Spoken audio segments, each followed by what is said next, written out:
वर्ष सी वर्ष का 8वां रविवार।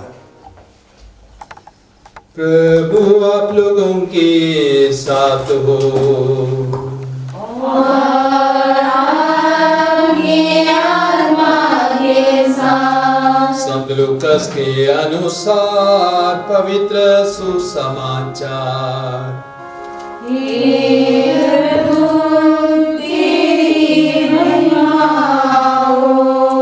अध्याय 6 वाक्य संख्या 39 से 45 तक। ईसा ने उन्हें एक दृष्टांत सुनाया, क्या अंधा अंधे को राह दिखा सकता है?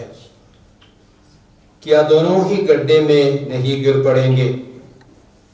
शिष्य गुरु से बड़ा नहीं होता। पूरी शिक्षा प्राप्त करने के बाद वह अपने गुरु जैसा बन सकता है। जब तुम्हें अपनी ही आंख की धरन का पता नहीं, तो तुम अपने भाई की आंख का तिनका क्यों देखते हो? जब तुम अपनी ही आंख की धरन नहीं देखते, तो अपने भाई से कैसे कह सकते हो, भाई मैं तुम्हारी आंख का तिनका निकाल दूं? ढोंगी, पहले अपनी ही आंख की धरन निकालो, तभी तुम अपने भाई की आंख का तिनका निकालने के लिए अच्छी तरह देख सकोगे। कोई अच्छा पेड़ बुरा फल नहीं देता और ना कोई बुरा पेड़ अच्छा फल देता है। हर पेड़ अपने फल से पहचाना जाता है। लोग ना तो कंटीली झाड़ियों से अंजीर तोड़ते हैं और ना ऊंट कटारों से अंगूर। अच्छा मनुष्य अपने हृदय के अच्छे भंडार से अच्छी चीजें निकालता है, और जो बुरा है वह अपने बुरे भंडार से बुरी चीजें निकालता है, क्योंकि जो हृदय में भरा है वही तो मुंह से बाहर आता है। यह प्रभु यीशु क्रिस्त का पवित्र सुसमाचार है। हे क्रिस्त हो। सबको जय यीशु। इस इतवारीय वचन की घोषणा और चंगाई आराधना में मैं आप सबों का हार्दिक स्वागत करता हूं। और आज के पाठों से प्रभु हमें 3 महत्वपूर्ण शिक्षाएं प्रदान करना चाहते हैं। और पहली शिक्षा यह है, विशेष करके सुसमाचार की मुख्य शिक्षा यह है, अपने को सुधारे बिना हम दूसरों को सुधार नहीं सकते हैं। यदि हम दूसरों को सुधारना चाहेंगे, हमें पहले अपने को सुधारने की आवश्यकता होती है। इसलिए प्रभु यीशु आज के सुसमाचार में, लूकास के सुसमाचार अध्याय 6 वाक्य संख्या 39 में कहते हैं, क्या अंधा अंधे को राह दिखा सकता है? यदि एक अंधा व्यक्ति दूसरे अंधे को राह दिखाएंगे, दोनों एक दिन गड्ढे में गिर पड़ेंगे और दोनों की मृत्यु हो सकती है। तो जैसा अंधा व्यक्ति अंधे को राह नहीं दिखा सकता है, वैसे ही यदि हम अपने को नहीं सुधारेंगे, हम दूसरों को भी सुधारने में सक्षम नहीं बनेंगे। महात्मा गांधी जी के जीवन में एक घटना है। एक बार क्या हो गया, एक महिला अपने बेटे के साथ बहुत दूर तय करके, लंबा रास्ता तय करके आई थी और वह बहुत थकी हुई थी। और उसने महात्मा गांधी जी से कहा, गांधी जी, मेरा बेटा बहुत चीनी खाता है और इतना चीनी खाता है, मुझे डर है वह बीमार हो जाएगा, वह रोगी बन जाएगा। तो गांधी जी क्या बोले? गांधी जी बोले, 2 सप्ताह के बाद में आना। और वो महिला बहुत हताश हो गई, निराश हो गई, क्योंकि गांधी जी ने उसको कोई सलाह नहीं दी और कोई उपदेश नहीं दिया, और वो दुखी होकर के लौट गई। अब जैसे गांधी जी ने कहा था, वैसे ही 2 सप्ताह बीतने के बाद वह महिला फिर अपने बेटे के साथ गांधी जी के पास आई और उस समय गांधी जी ने उस बेटे को अच्छी सलाह दी और गांधी जी ने कहा, बेटा चीनी अब से नहीं खाना। यदि तुम चीनी खाओगे तो एक दिन ऐसा आएगा इतना तुम बीमार हो जाओगे, तुम मर जाओगे। इसलिए चीनी ज्यादा नहीं करना, बहुत कम चीनी का इस्तेमाल करना। और बेटा हाँ हाँ बोल रहे थे और मां को लगा कि बेटा अच्छी तरह समझ पा रहा था गांधी जी क्या बोल रहा था। और उसके बाद मां खुश हो गई। मां ने गांधी जी से एक सवाल किया, 2 सप्ताह पहले मैं आपके पास आई थी और उस समय आप बिल्कुल चुप रहे, लेकिन आज आपने मेरे बेटे को अच्छी सलाह दी, अच्छा उपदेश दिया, अच्छे वचन बोले और मेरा विश्वास है और मेरा बेटा आपका बहुत बड़ा फैन है और बेटे को उस बुरी आदत से मुक्ति अवश्य मिली होगी। तो आप 2 सप्ताह पहले क्यों उसको कोई सलाह नहीं दी?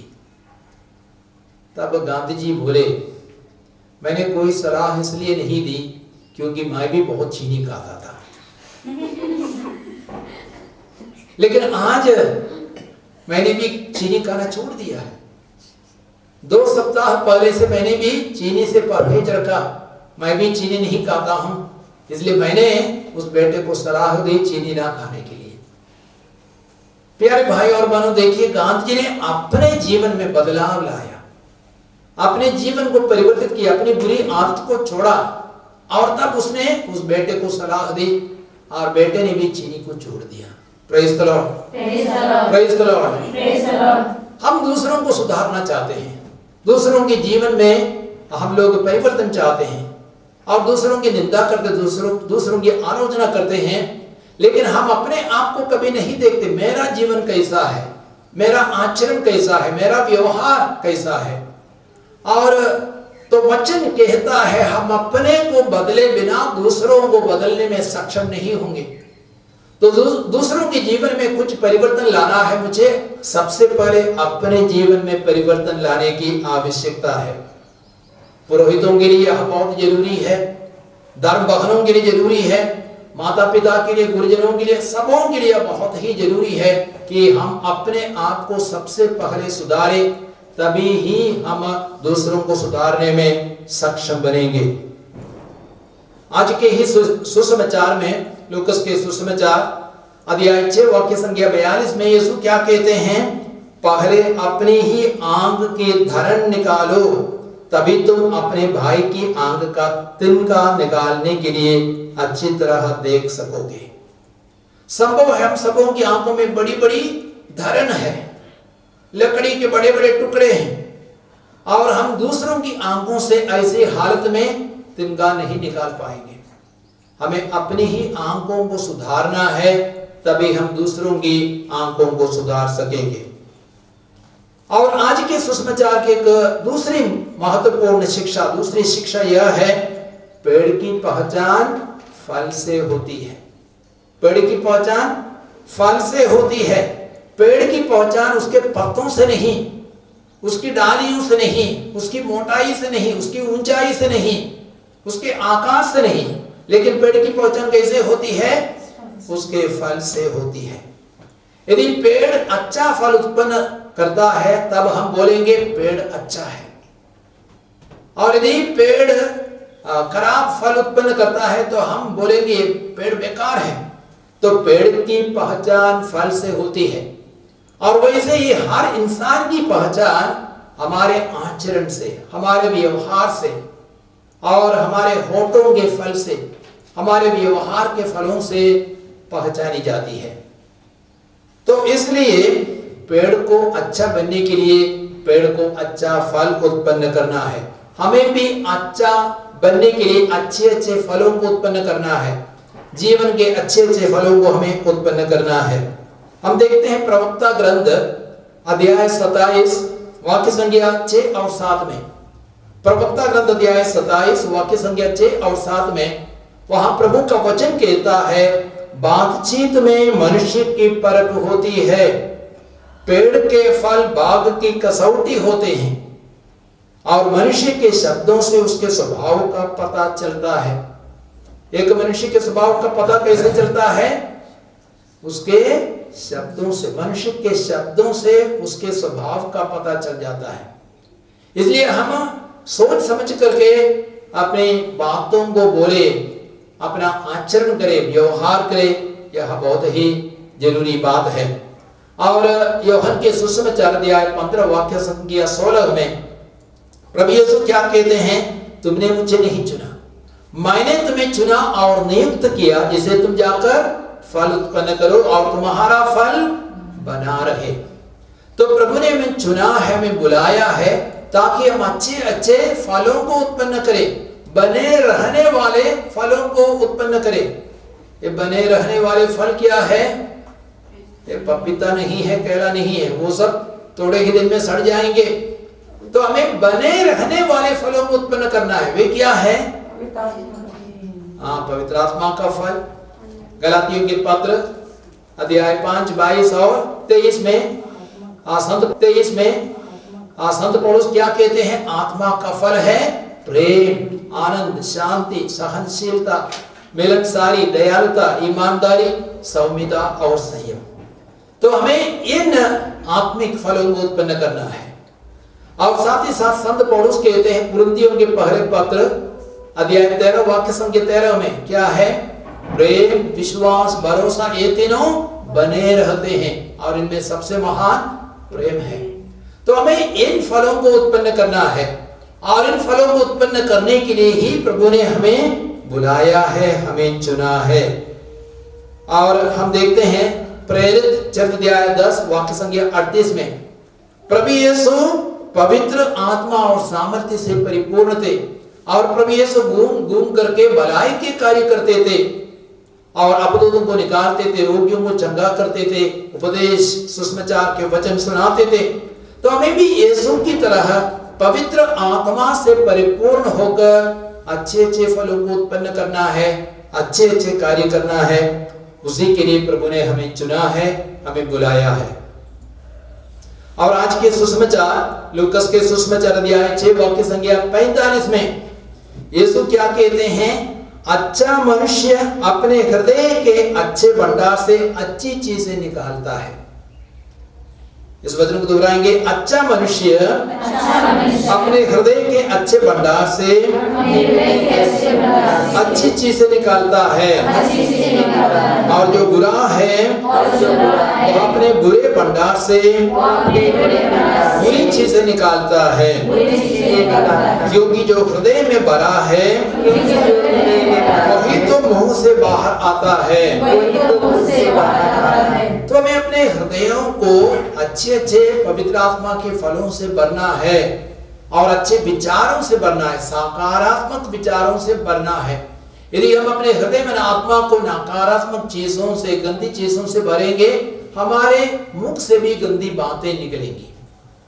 तो हमें अपने हृदय को अच्छा भंडार बनाना है, अपने मन को अच्छा भंडार बनाना है, सकारात्मक बातों को, सुसमाचार की बातों से, ईश्वर के वचनों से भरना है, तो हमारे मुख से भी अच्छी अच्छी बातें निकलेगी। हालेलुया। और हमें अच्छा फल उत्पन्न करना यह बहुत ही आवश्यक है, यह कोई विकल्प की बात नहीं है। क्योंकि मत्ती के सुसमाचार अध्याय 3:10 में प्रभु यीशु क्या कहते हैं? मत्ती 3:10 में पेड़ की जड़ में कुल्हाड़ा लग चुका है, पेड़ की जड़ में कुल्हाड़ा लग चुका है। जो पेड़ अच्छा फल उत्पन्न नहीं करता वह काटा जाएगा और आग में डाला जाएगा। तो ये पेड़ क्या है? ये पेड़ हर इंसान है, आप और मैं, और हमारी जड़ में कुल्हाड़ा लग चुका है। यदि हम अपने जीवन में अच्छे अच्छे फलों को उत्पन्न नहीं करेंगे, यदि हमारा आचरण अच्छा नहीं होगा, व्यवहार अच्छा नहीं होगा, बातें अच्छी नहीं होगी, तो हमारी जड़ में कुल्हाड़ा लग चुका है, हम काटे जाएंगे, नरक की आग में हम डाले जाएंगे। तो ये हमारे लिए कोई विकल्प की बात नहीं है, हमारे लिए अच्छे फलों को उत्पन्न करना अनिवार्य है। यदि हम स्वर्ग राज्य में प्रवेश करना चाहेंगे, यह हमारे लिए बहुत ही आवश्यक है। और हमें मालूम है, यदि आप मार्कुस का सुसमाचार देखेंगे अध्याय 11 वाक्य संख्या 12 से 14 तक प्रभु यीशु एक अंजीर के पेड़ के पास गए थे, क्या के लिए? फल खोजने के लिए, लेकिन उसमें सिर्फ पत्ते थे, कोई फल नहीं था। और यीशु ने क्या कहा? फिर कभी कोई तुमसे कोई फल ना खाए। अर्थात उस अंजीर के पेड़ को शाप दिया और कुछ दिनों के बाद या तुरंत ही वहां अंजीर का पेड़ सूख गया। इसका मतलब वो अंजीर का पेड़ क्या है? हर इंसान है, हर व्यक्ति है, हमें बराबर फल, अच्छे अच्छे फल उत्पन्न करना है, हर दिन अच्छे अच्छे फल उत्पन्न करना है। यदि हम अच्छे फलों को उत्पन्न नहीं करेंगे हम भी शापित हो जाएंगे, हम सूख जाएंगे, नरक की आग में डाले जाएंगे। तो हमें अच्छे फल उत्पन्न करने की आवश्यकता, उसी से हर इंसान की पहचान होती है। और आज के दूसरे पाठ की एक मुख्य शिक्षा है, अर्थात कुरिन्थियों के पहले पत्र अध्याय 15 वाक्य संख्या 57, उसे में संत पौलुस कहते ईश्वर को धन्यवाद जो ईसा मसीह के द्वारा हमें विजय प्रदान करता है। अर्थात ईसा मसीह द्वारा ही हमें विजय मिल सकती है। हमें अपने जीवन को सफल बनाने के लिए, विजयी बनाने के लिए हमें ईसा नाम का सहारा लेना है, ईसा का सहारा लेना है, प्रभु यीशु का सहारा लेना है। और यीशु ने पाप पर विजय पाई, शैतान पर विजय पाई, मृत्यु पर विजय पाई। तो इसलिए संत पौलुस कहते हैं ईश्वर को धन्यवाद जो ईसा मसीह के द्वारा हमें विजय प्रदान करते हैं। और यीशु ने क्रूस द्वारा, क्रूस पर मरण द्वारा हमें पाप पर, शैतान पर, मृत्यु पर विजय दिलाई है। और आज भी प्रभु यीशु हमें पाप की शक्तियों पर विजय देना चाहते हैं, अनंत मृत्यु पर विजय देना चाहते हैं, शैतान पर विजय देना चाहते हैं, जिंदगी की हर परिस्थिति में हमें विजय देना चाहता है। यदि हम यीशु का नाम लेंगे और यीशु के भक्त बनेंगे, इन सारी चीजों पर हमें भी प्रभु अवश्य विजय प्रदान करेंगे। Praise the Lord. आप लोग शायद संत क्लारा के बारे में जानते होंगे। और एक बार क्या हो गया, संत क्लारा बीमार थी और फ्रेडरिक द्वितीय की सेना कॉन्वेंट पर हमला करने के लिए आ रही थी। और शिष्ट लोग उनको देख करके डर गई, क्योंकि वे कॉन्वेंट को लूटने के लिए आ रही थी। और वे जाकर के संत क्लारा से बोली, सैनिक लोग आ रहे हैं हमारे कॉन्वेंट पर हमला करने के लिए। और संत क्लारा तुरंत उठी और उसने परम प्रसाद को, सिबोरियम को अपने हाथ में ले लिया और उसने एक छोटी सी प्रार्थना की, हे प्रभु यीशु, मैं अपने सिस्टर्स को बचा नहीं पाऊंगी, लेकिन आप अवश्य बचाएंगे। और परम प्रसाद का सिबोरी हाथ में लेकर वह सैनिकों के सामने इस तरह खड़ी रह गई। और सैनिकों ने संत क्लारा को देखा, परम प्रसाद में, सिबोरियम में परम प्रसाद को हाथ में देखा, और उनके मन में अचानक एक भय छा गया, डर छा गया, सबके सब छोड़ करके भाग गए। Praise the Lord, praise the Lord. परम प्रसाद वास्तव में क्या है? यीशु है। तो यीशु के द्वारा ही हमें जिंदगी की हर परिस्थिति में विजय मिल सकती है। इसलिए ईसा का सहारा लेना, यीशु का नाम लेना हमारे लिए बहुत ही जरूरी है।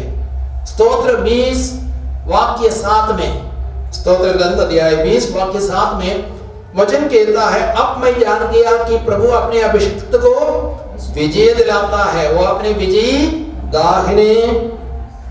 विजयी बाहुबल के प्रदर्शन से अपने अभिषिक्त की प्रार्थना पूरी करता है। इस वचन को दोहराएंगे, अब मैं जान गया कि प्रभु अपने अभिषिक्त को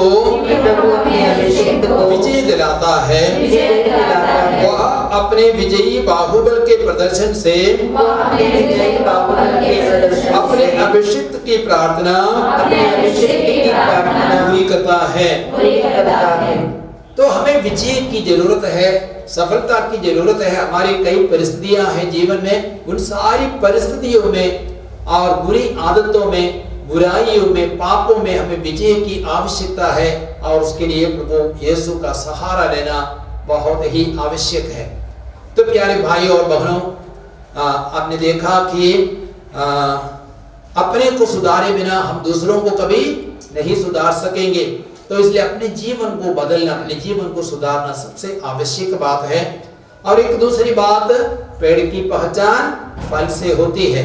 हम अपने जीवन में अच्छे अच्छे फलों को उत्पन्न करें, बहुत ही अनिवार्य है।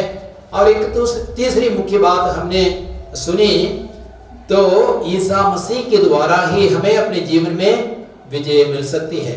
आइए इन बातों के लिए हम प्रभु को धन्यवाद दें, अपने हृदय में इन वचनों को हम संजोए रखें। अब हम आराधना, एक छोटी सी आराधना प्रारंभ करेंगे और प्रार्थना करेंगे।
Hallelujah, hallelujah.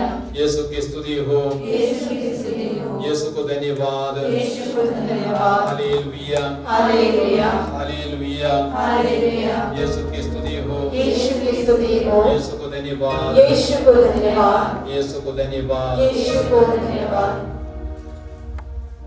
आइए इस आराधना में हम प्रभु की उपस्थिति को महसूस करें। और यीशु ने कहा है, जीवन की रोटी मैं हूं, जो मेरे पास आता है उसे कभी भूख नहीं लगेगी, जो मुझ में विश्वास करता है उसे कभी प्यास नहीं लगेगी। प्रभु यीशु ने कहा है मत्ती के सुसमाचार 28:20 में, संसार के अंत तक मैं तुम्हारे साथ हूं, संसार के अंत तक मैं तुम्हारे साथ हूं। विशेषकर परम प्रसाद में यीशु 24 घंटे हर पल हर घड़ी हमारे साथ है। प्रभु की उस उपस्थिति को हम पहचाने, उस उपस्थिति को हम स्वीकार करें।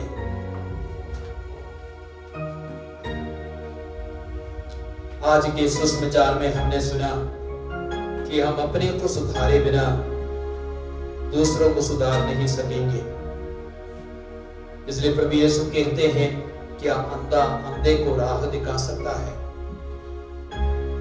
यदि अंधा अंधे को राह दिखाएंगे, वह गड्ढे में स्वयं गिरेंगे और दूसरों को भी गिराएंगे। आज हम प्रभु से कृपा मांगे, प्रभु की सहायता से, प्रभु की कृपा से हम अपने जीवन को बदल सके, परिवर्तित कर सके। यीशु हमें याद दिलाते हैं, पहले अपने ही आंख की धरन निकालो, तभी तुम अपने भाई की आंख का तिनका निकालने के लिए अच्छी तरह देख सकोगे। और आज प्रभु चाहते हैं इस परम प्रसाद में हम प्रभु के साथ एक हो जाएं। इसलिए संत पौलुस कहते हैं कुरिन्थियों के दूसरे पत्र अध्याय 5:17 में, यदि कोई ईसा मसीह के साथ एक हो गया है, वह एक नई सृष्टि है, पुरानी बातें समाप्त हो गई है और सब कुछ नया हो गया है। इस वचन को आप मेरे पीछे दोहराएंगे। यदि कोई ईसा मसीह के साथ एक हो गया है, वह एक नई सृष्टि बन गया है, पुरानी बातें समाप्त हो गई है और सब कुछ नया हो गया है। Hallelujah, hallelujah, hallelujah. यीशु की स्तुति हो, यीशु को धन्यवाद। Hallelujah, hallelujah, hallelujah, hallelujah, hallelujah. Yeshu के नाम में महिमा, महिमा, महिमा, महिमा, महिमा।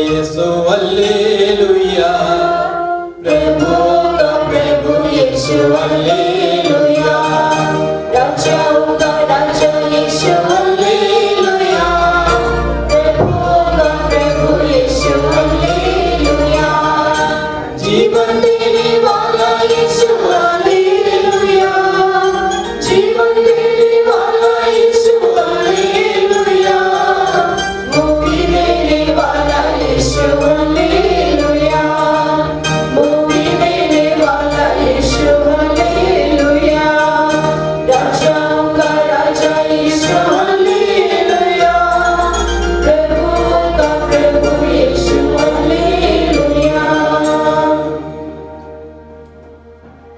प्रभु यीशु कहते हैं, हर पेड़ अपने फलों से पहचाना जाता है, उसी प्रकार हर इंसान अपने जीवन के फलों से पहचाना जाता है, अपने आचरण से, बातों से, व्यवहार से पहचाना जाता है। आज हम प्रभु से कृपा मांगे, हम अपने जीवन में अच्छे अच्छे फलों को उत्पन्न कर सके। प्रभु यीशु कहते हैं, तुमने मुझे नहीं चुना, मैंने तुम्हें चुना और नियुक्त किया कि तुम जाकर फल उत्पन्न करो और तुम्हारा फल बना रहे। संत पौलुस कहते हैं, पवित्र आत्मा का फल है प्रेम, आनंद, शांति, सहनशीलता, मिलनसारी, दयालुता, ईमानदारी, सौम्यता और संयम। हम अपने जीवन में प्रचुर मात्रा में इन सभी फलों को, पवित्र आत्मा के फलों को उत्पन्न कर सके, हमारा जीवन पवित्र बने, हम संतों जैसे बने। इसके लिए प्रभु से कृपा मांगे, आशीष मांगे। संत पौलुस कहते हैं कुरिन्थियों के पहले पत्र 13 में, प्रेम, विश्वास, भरोसा, ये तीनों बने रहते हैं और इनमें सबसे महान प्रेम है। हम अपने जीवन में इन फलों को प्रचुर मात्रा में उत्पन्न कर सके, उसके लिए प्रार्थना करें, स्तुति प्रशंसा करें। हालेलुया,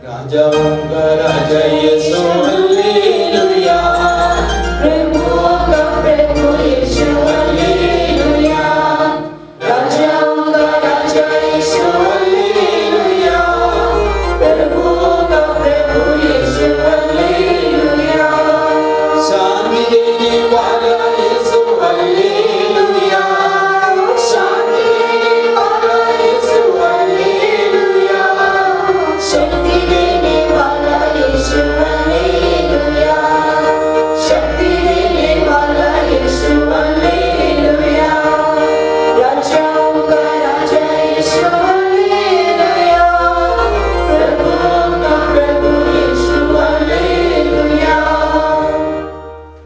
आइए हम अपने आप को समर्पित करें, हमारी सारी जरूरतों को प्रभु के हाथों में अर्पित करें, हमारे सारे रोगों को, सारी बीमारियों को प्रभु के हाथों में अर्पित करें, हमारे शरीर मन आत्मा में जो भी दर्द है, तकलीफ है, उन सारी चीजों को अर्पित करें। जितने सारे रोगियों ने हमसे प्रार्थनाएं मांगी, उन सारे रोगियों को अर्पित करें। कई ऐसे हैं कैंसर से पीड़ित है, कई कोरोना से ग्रसित है, कुछ ऐसे लोग हैं जिनके किडनी खराब हो गए, उन सारे लोगों को अर्पित करें। जो डायलिसिस करा रहे हैं, उन सारे रोगियों को हम अर्पित करें। प्रभु हम पर, उन सबों पर दया करें। जो शुगर से और बीपी से ग्रसित है, उन सारे रोगियों को हम अर्पित करें। जिनका ब्लड प्रेशर है, हृदय रोगी है और सिर से लेकर पांव तक तरह तरह के दर्द से, तरह तरह की परेशानियों से ग्रसित, उन सबों को अर्पित करें। संत पौलुस कहते, ईश्वर को धन्यवाद जो ईसा मसीह के द्वारा हमें विजय प्रदान करता है। इन सारे रोग बीमारियों पर, सारी समस्याओं पर, सभी दुख संकटों पर प्रभु हमें विजय प्रदान करे। इसलिए इस वचन को दोहराएंगे, ईश्वर को धन्यवाद जो ईसा मसीह के द्वारा हमें विजय प्रदान करता है। हालेलुया, हालेलुया, हालेलुया, यीशु की स्तुति हो, यीशु को धन्यवाद, यीशु को धन्यवाद। साथ ही साथ हम अपनी सारी बुरी आदतों को अर्पित करें और वासना, क्रोध, घमंड, ईर्ष्या, जलन, इन सारी बुराइयों को हम अर्पित करें। पीने की आदत, ड्रग्स की आदत, इन सारी बुराइयों पर, शैतानी बंधनों पर प्रभु हमें विजय देना चाहते हैं। वचन कहता है ईसा मसीह इसलिए प्रकट हुआ कि शैतान के सारे कार्यों को नष्ट करे। वचन दोहराए, ईसा मसीह इसलिए प्रकट हुआ, ईसा मसीह इसलिए प्रकट हुआ, शैतान के सारे कार्यों को नष्ट करे, नष्ट करे। ईसा ने शब्द मात्र से अबदों को निकाला, रोगियों को चंगा किया। ईसा ने शब्द मात्र से अबदों को निकाला, रोगियों को चंगा किया। प्यारे प्रभु यीशु ने वचन के सामर्थ्य और योग्यता से और आज की आराधना और परम प्रसाद में यीशु की उपस्थिति की योग्यता से अंधकार की तमाम शक्तियों पर, सारे रोग बीमारियों पर मैं इस क्षण पूरा अधिकार लेता हूँ। उन सारे रोग बीमारियों को हम बांध देते हैं, हम उन्हें हुक्म देते हुए क्रूस के नीचे हमेशा हमेशा के लिए चले जाए, नष्ट हो जाए। Send your power right now, send your anointing right now। आप अपने पवित्र आत्मा के सामर्थ्य को प्रकट कीजिए, अपने पवित्र आत्मा की शक्ति को प्रकट कीजिए। Hallelujah hallelujah hallelujah hallelujah.